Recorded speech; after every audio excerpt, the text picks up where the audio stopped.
voltage, and I said, well, I had a 50-50 chance of phasing the polarities right, because, all these plate transformers are three-phase, and I'm running them on single. And you can run three-phase transformers on single, providing you can get at the individual windings for each of the three cores. Again, you ham folks will know what I'm talking about. And you could with this transformer. In fact, it was really laid out nice. Terminals for everything. So I was just going to use two sides of the three-pole transformer. And so I had a 50-50 chance that the phasing was right for running them in series. So I reversed the polarity and, got good voltage and kind of reset some of the taps. And finally, it was time to give it full power. Oh, yes. Because when stuff shorts and blows up and these high-powered volts, folks, it's not just a little fizzle. It can be a real bang and smash. Ugh. Enough to cause a heart attack. But I hit the plate switch and, it came up and showed good plate voltage and good current and everything went on the air. I kind of sniffed around, waiting to see if things were burning up, and they were not. So I let it burn for about an hour. Everything seemed good. Tightened all the connections, cleaned up. We have medium clean transformer buildings up here, unlike some people. Well, some people can have one-state transmitter. I mean, if we're on a one-state transmitter building, you could get killed.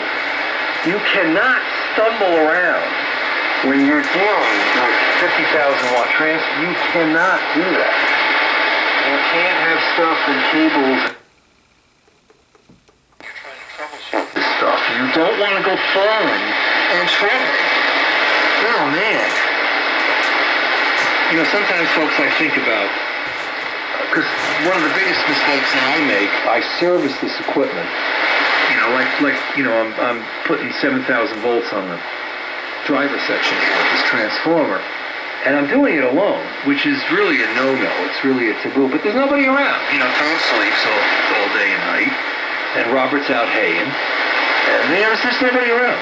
So, I just have to be really extra careful. Because you make one false move and Claytons. And sometimes I gotta slap myself in the head, because when you work on high-power transmitters, you never lose your fear, and you never lose your respect for it. Because once you do, you will die. Sometimes I think about it, and it scares the bejesus out of me. Because sometimes you have to work around the equipment when it's live.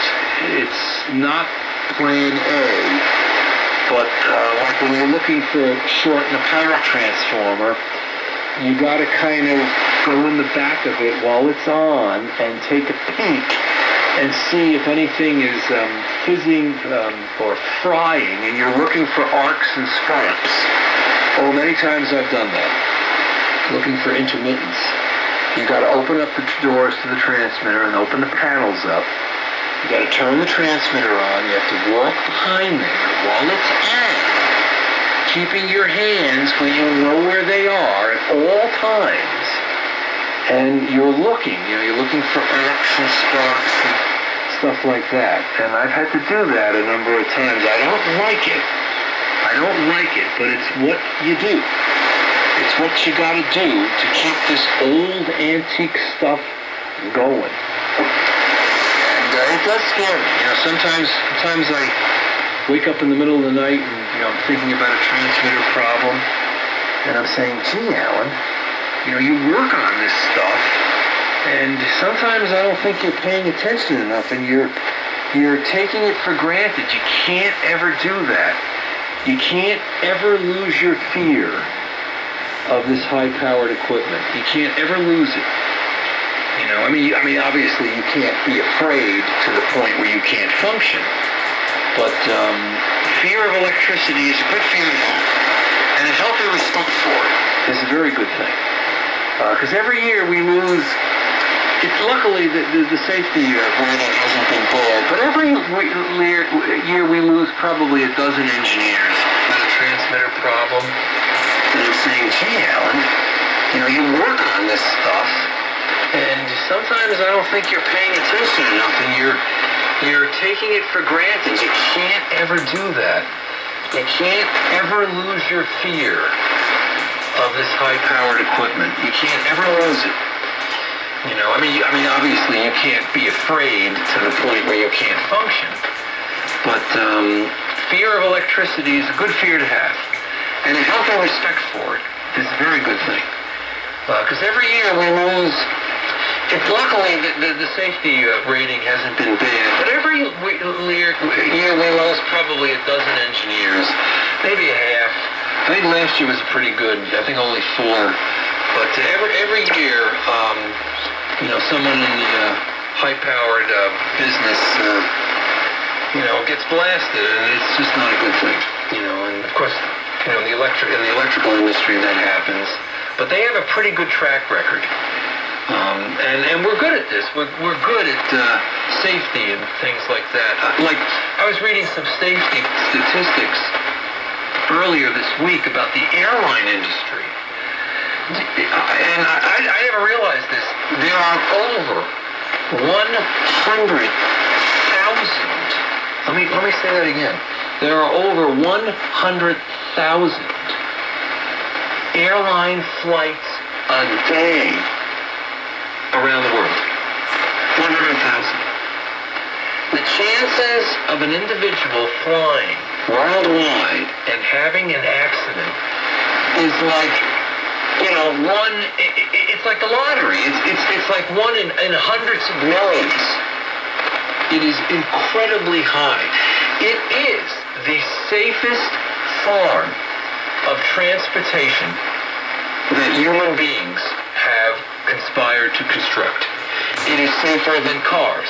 It is safer than trains. It is safer than subways. It is safer than any other method of transport. Bicycles, everything. The chances of an individual having an accident, losing their life, taking an airplane, are really small and getting better all the time. I bring this up because I was reading quite a bit about it this past week, how the airline industry is trying to better itself and improve its conditions. I know many travelers might be disagreeing with this now, but they really are. And, I was reading about some plans for airports and connections to airports because they predict that airline travel will double. The number of people flying will double probably every 20 or 30 years, maybe even sooner. And this is not a bad thing, because when people are traveling and going to other places and visiting other places, this is good for the planet, because you get to know other cultures and you get to know other peoples. And because folks, that's one of the reasons I got into media, is because when people are communicating with each other, they're not fighting with each other. And that's why, the global village, shall we say, and I say that in a benign communications sense, is a good thing. It's a good thing that peoples get to know each other. Yeah, I know some cultures have an issue, but in the long run, they'll all have to stop. Because there's no more room for war.